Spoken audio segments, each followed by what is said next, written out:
سڵاوتان لێبێ بینەرانی عزیزی تەلەڤیزیۆنی پەرتەوە. سایارمانم وە بەشێک لە بەرنامەی تەلەڤیزیۆنی پەرتەوە بە زمانی کوردیتان پێشکەش دەکەم. لەو توێژی ئەم هەفتەیە سەرەتا قسەباسێکم هەیە لەگەڵ هاوڕێ عەبدوڵای دارابی سەبارەت بە تایبەتمەندی یەکی ئایاری ئەم ساڵ. پێشەکی یەکی ئایاری ئەم ساڵ پیرۆزبایی ئەڵێم بە هەموو ئێوە کرێکارانی عزیز، بە هەموو ئەو کەسانەی کە بەشێک لە هێزی کاری خۆیان نەفرۆشن بە سەرمایە و دژ بە سەرمایە ڕاوەستن، ژنان، پیاوان و ئەو کەسانەی حتا ژنانی خانەدارن لە ماڵەوەن کە کرێکاری بێ ئەجروموزدن. پیرۆزبایی ئەڵێم بە هەر هەموو لایەک. ئێستاش سەرتان ڕاکێشم بۆ توێژم لەگەڵ هاوڕێ عەبدوڵای دارابی. هاوڕێ عەبدوڵای دارابی مەمنونم لەوەی کە داوەتی منە بۆ ئەم بەرنامە قبوڵ کرد. هەموو بینەرانی خۆشەویستی تەلەڤیزیۆنی پەرتەو. هاوڕێ عەبدوڵای دارابی، تایبەتمەندی ئەم ساڵ چییە لە بۆ یەکی ئەیار؟ چون یەکی ئەیار لە دوای ئاخێزێکی جەماوەری کە زیاد لە 7 مانگە درێژەی هەیە، ئەم ساڵ بە ئیستیقباڵی یەکی ئایارێکی تایبەتیەوە چین. بە بڕوای تۆ تایبەتمەندیەکانی یەکی ئایاری ئەم ساڵ چین؟ بەڵێ بەسپاس بۆ تۆ بۆ هەموو بینەرانی خۆشەویست. پێشێکی منیش سڵاو و ڕێزی خۆمەلێرم بۆ هەموو کرێکاران و ئەم ڕۆژە پیرۆزبایی یەکەم لە هەموو کرێکاران لە سەتحی جیهان و هەروەها لە سەتحی ئێران و کوردستاندا، و ڕێز و سڵاوم هەیە بۆ هەموو ئەو کەسانە کە لە ژێر پەرچەمی تەبەقەی کارگەرە هەوڵ و تەقەلای خۆیان دەدەن بۆ هەر چەشنە ئازادی و بەرابەری و خۆشبەختیەک لە کۆمەلگای ئێران و کوردستاندا. ئەوەی ڕاستی بێت ئەمساڵ تەفاوەتی زۆرە لەگەڵ پار و حتا لەگەڵ پێراریشە. دیارە هێشتا تەبەقەی کارگەر لەسەر حکم نییە. ژنان و پیاوانی ئازادی خواست بۆ ژیانی خۆیان، بۆ خۆشبەختی خۆیان، بۆ ئارەزوو و تەمایلی دیرینە و تاریخی و ئەمڕۆی خۆیان و سبەی خۆیان بۆ منداڵەکانیان لە دەسەڵاتیانین. بەڵام حەقیقەتەوەیە کە ئاڵوگۆڕێک پێکاتووە کە بۆنیەوەی لێیە کە کرێکار و زەحمەتکێشان و بەتایبەت ژنانی کرێکار و ئازادی خواست بەو قەناعەتە گەیشتون و بەوە گەیشتون لە عەرسەی عەمەلە، لە پراتیکا بەوە گەیشتون کە خۆیان چارەنووسی خۆیان بەدەستی خۆیان بەڕێوە بەرن. ئیتر ئەم دەورەکە نظامی سەرمایەداری زیاتر لە 200 ساڵە لە سەتحی دنیا و لە سەتحی ئێرانە بە شێوەی جۆرا و جۆر بە عناوینی مختلف هێرش و هاشەوڵە بە بۆ سەر ژیان و بۆ سەر قوتی خەڵک ئەمەتر قابل تەحمل نییە. ئەم دەورە ئەمڕۆ وەیا ڕۆژی جیهانی کرێکار لە ئەم ساڵدا تەفاوەتێک کاسی ئەم تەفاوەتە هەم لە ئەبعادی سەراسەریە لە دنیا هەیە و ئەبینرێت بەرچاوە و هەم لە سەتحی لۆکاڵیە و لە سەتحی ئێران و کوردستانی شەمە بەرچاوە کرد. ئەوەی کە لە سەتحی ئێران ئەوەیە کە ساڵی ڕابرد و ساڵێ بوو کە شەڕێکیان ساز کرد بۆ ئەوەی کە واقعاً هێرشێکی دیکەکەن بۆ سەر کرێکاران، بۆ سەر ئازادی خوازان لە سەتحی دنیا و بە بەهانەی ئەم شەڕ و ئاژاوە بەلاخەرە کارێکن کە خەڵک سەرگەرم بکەن و ئەوان بتوانن ئەوەی کە مەقسوودی خۆیانی بیبەنە پێشەوە و عەقب نشینەترکن بە تەبەقەی کارگەری. ئەویش ئەوە بوو کە شەڕێکیان ساز کرد کە ئەو شەڕە زۆرێک لە وڵاتانی دنیا لە ئەمتیا بەشدارە. ناوی نییە بە عنوانەوە کە بڵێ ئەمە جەنگی سێومە، بەڵام ئەبزارهایە کە بەکاری دێنن بۆی کارگەرێکە بۆ یەکەن بەرنامە و نەقشەهایە کە بۆی ئەڕژێنن. مەبەستم شەڕی ئۆکراینە، ئۆکراینە و رووسیەیە، بۆ یەکەن هەمووی لەسەر شانی تەبەقەی کارگەر و هەمووی لە قوتی خەڵکی کرێکار و زەحمەتکێشان لەسەر تاسەری دنیا ئەکێشن و سەرفی ئەم شەڕ و ئاژاوەیەکردن. ئەوە تێپەڕ بووە، ئەوە تێپەڕ بووە بۆ مانە نەوە کە سوڵەیان کرد بێن، نەوە کە بە نەتیجەیە تەواو گەیشت بێتن. بەو دەلیلە ئەساسیە کە واقعاً لە سەتحی دنیا لەعان کرێکاران و خەڵکی ناڕازی بە تۆرە کولی هاتونەتە مەیدان و ئەم وەزعە لە نظامی سەرمایەداری قبوڵ ناکرێت. ئەم وەزعە چییە؟ بەمەعزیەوە کە شەڕ دەست پێیەکە بلافاصلە بە مەوازاتی ئەم شەڕە هێرشەکەن بۆ سەر ژیانی خەڵک، بۆ سەر گوزەرانی خەڵک، بۆ سەر کار و محلی ژیانی خەڵک. هەموو ئەجناس و قیمەتی ئەو ئەجناسە و ئەو ئیمکاناتە کە خەڵکی پێ ڕابردەوە خەڵکی پێ ئەژی دەیان قات گران بووە لە تووری 1 ساڵی ڕابردووە. بۆی ئەمە مەسلەیەکی جددیە کە خەڵک لە سەطحی ئوروپا لە سەطحی ئەمریکا ئەمە قبول ناکەن. ئەمە بۆ تەبعەزەوە بحرانێکە 2007 و 2008 دەستی پێکرد لە سەطحی دنیا عمیقترەوە بێت قوڵترەوە بێت و خەڵک لە تەقابل لەگەلەوە تەبەقەی کارگر لە سەطحی دنیا ناڕازی بێت. حتمما هەمووتان ئاگادارن کە لە ماوەی ڕابردووە لە ئینگلیستان لە فەرانسا لە ئەڵمان و لە زۆربەی وڵات لە ئیتالیا و لە زۆربەی وڵاتانی ئەمریکا و ئوروپا کە مرکزی بە قەڵخیان تەمەدن بووە چۆن خەڵکە هاتوونەتە مەیدان و لە ئەبعادی 100 ملیۆنیە لە فەرەنسا تەزاوراتیان کردو و لەسەر تاسەری دنیایشە پەخشە بوو و هەموو کەس جوێتی. گەرەکمە بڵێم خەڵک ناڕازیە لە وەزعی مەوجود، ناڕازیە لە شەڕ، ناڕازیە لەم ژیانە کە واقع نظامی سەرمایه‌داری بە بەهانەگەری جۆراوجۆر ئەی خاتە بەرپێی خەڵک و هێرش و هاشاوڵ ئەبا بۆ سەر ژیان و گوزەرانیان. ئەمە ئەو مەرحەلەیە کە لەگەل پارا فەرقی هەیە گۆڕیاوە. ئەم مەسەلە لە وڵاتانی دیکەیشە عینیشە جێنێ ئەم گرانیە تەسیری لە سەطحی سەراسەریە دانەوە، لە ئێران داینەوە، لە عێراق داینەوە، لە تەواوی دنیا داینەوە، لە ئەفریقا، لە هەر پێنج قارەکە بالاخره ئەم وەسە و ئەم هێرشە بۆ سەر ژیانی خەڵک بەنزە من بەرجستەیە و ڕۆژ بە ڕۆژ گرانی و فەقر و فەلاکەت و نەداری و ماڵوێرانی زیادەکە. بەڵام لە مەقابلە بۆ گۆڕانی ئەم مۆزەعە تەبەقەی کارگەر هاتووەتە مەیدان، هەم بە سوورەتی جیهانی هاتووەتە مەیدان و بەتایبەت لە مەراکزی ئەسڵی سەنعەتی جیهانەکە ئەمریکا و ئوروپایە و هەم بە لەحاظی لۆکاڵیەوە. تۆ سەیری حەومانی ڕابردوو کە لە ئێرانە بزانە چه اتفاقە ڕوویداوە بێ ئەمە و بێ حرەکەتی حەومانی ئەخیر و حرەکەت و ئاعترازاتی کرێکارانی فەرانسە و ئینگلیس و وڵاتانی ئوروپای خەپەنادەستی یەکزانە چه ئاڵوگۆڕێکی عەمیق بەرچاوەخیانی بە سوورەتی عەمەلی ناوە کە تۆ بێ تەحلیلکەی ناوەی کە تۆ بێ لەبارەی ئەمانەوە قسەکەی بێژی من بۆ شوورم وایە یا تحلیلم وایە و نگەرێشم وایە. ئەمەش گەلێکە کە واقعا لە عالمی واقع ڕوویداوە و ئەو مەرحەلە سەخت و نالەبارە کە واقعا سەرمایە عەمدەن بەدەستی خۆی فراهەمی کردو بۆ تەبەقەی کارگر لە سەطحی دنیا، فراهەمی کردو بۆ ژنان، بۆ منداڵان، بۆ گەنجان، بەلاخره خەڵک بە چای خۆی بینێ، بەڵام خەڵک ناچێتە ژێر باری ئەم نەگەرانیە و ئەم زەحمەتە کە الان ئیجادیان کردو. ئەمە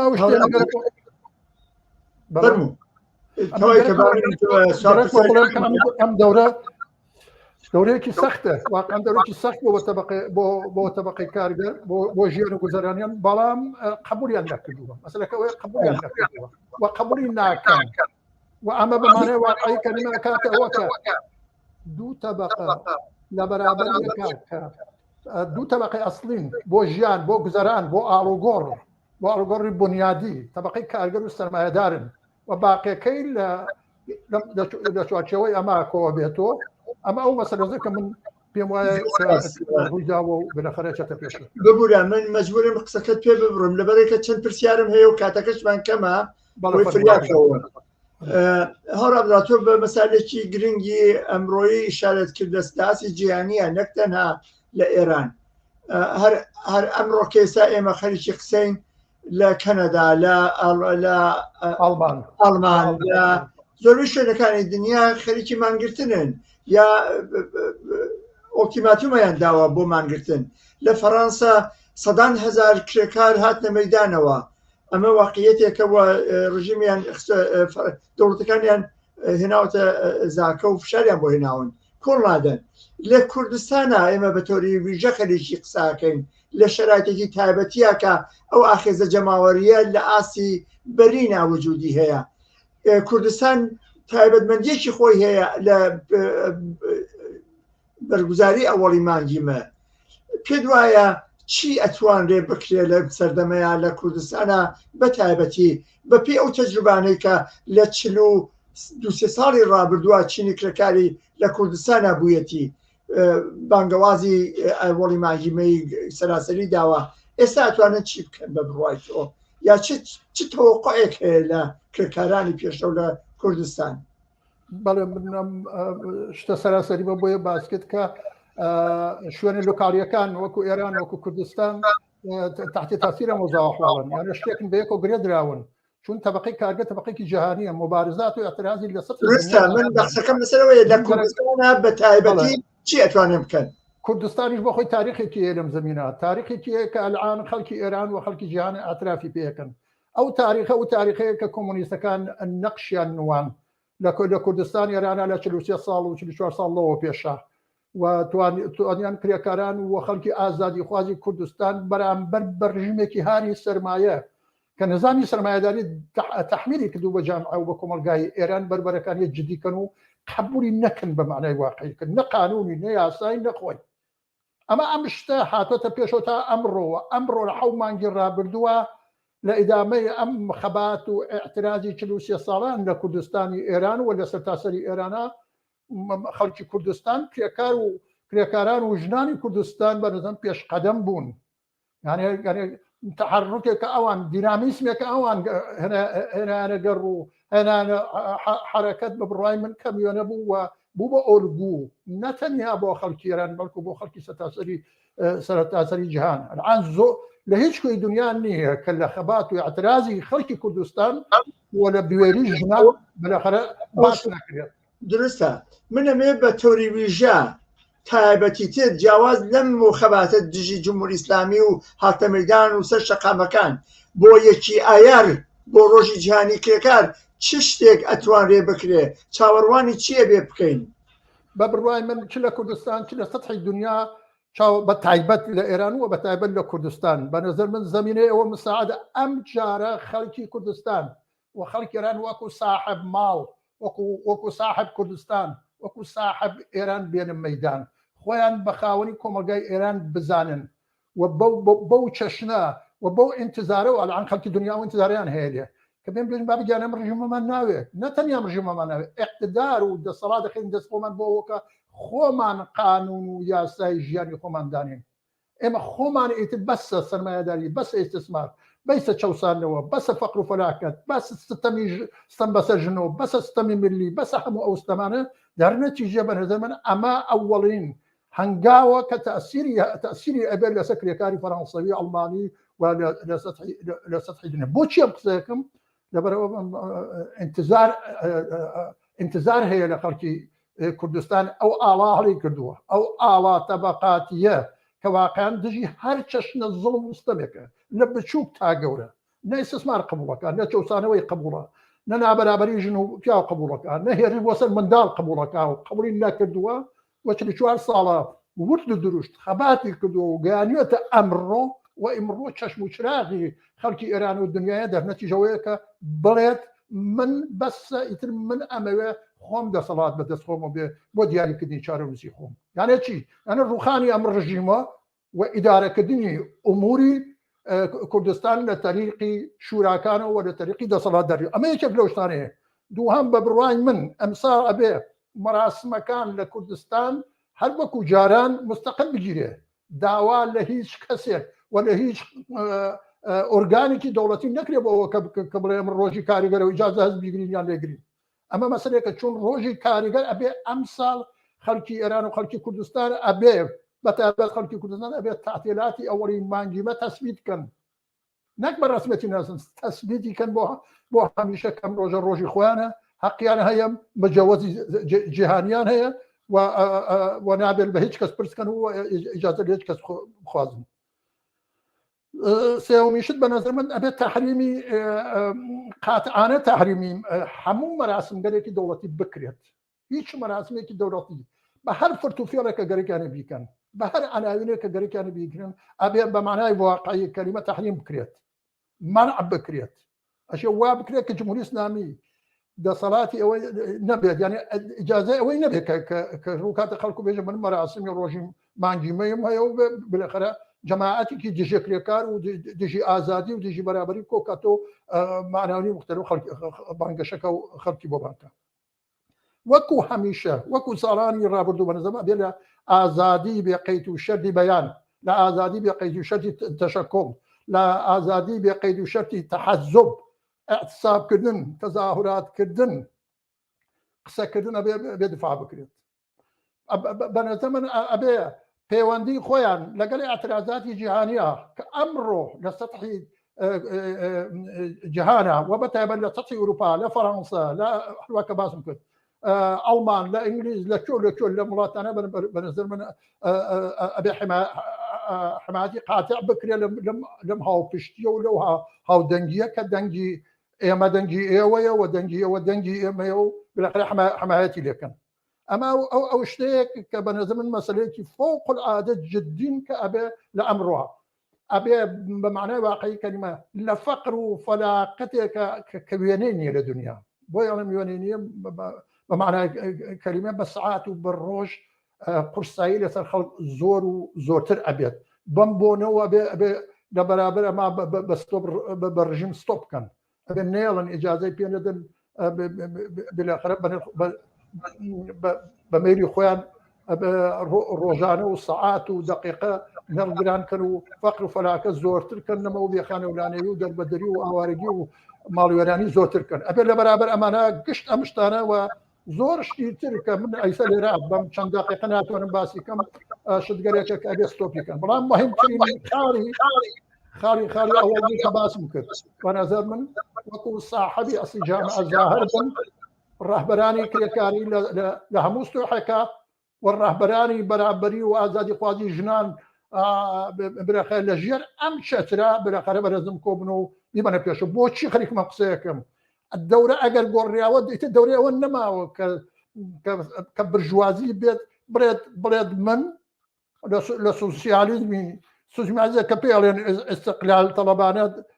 کە منزم فڕی نەماوە بەرخە بێتمەوانە دەستکناوە لە اعتراضی ملیە، لە نژادیە، لە قەومیە، لە نازانم هەمووی ئەمانە ئەو شتانە بکە لە چین رووسیای پێشوو بەرەخرە کراوە حتا لەسەر ئەحزابیش تاسیری دانا. ئیسە نا ئەحزاب وەنە دەوڵەتەکان ئەو نوع لە سوسیالیزم کە زەڕێ بە نەفعی خەڵک بێت تیا بەشدار نین. هەمیان ناوێنێتە لاوە تەغییر لە ئەفرادا پێکاتووە، تەغییر لە ئەحزابا پێکاتووە کە بەرەخرە ئەوان ناتوانن خاوەنداری و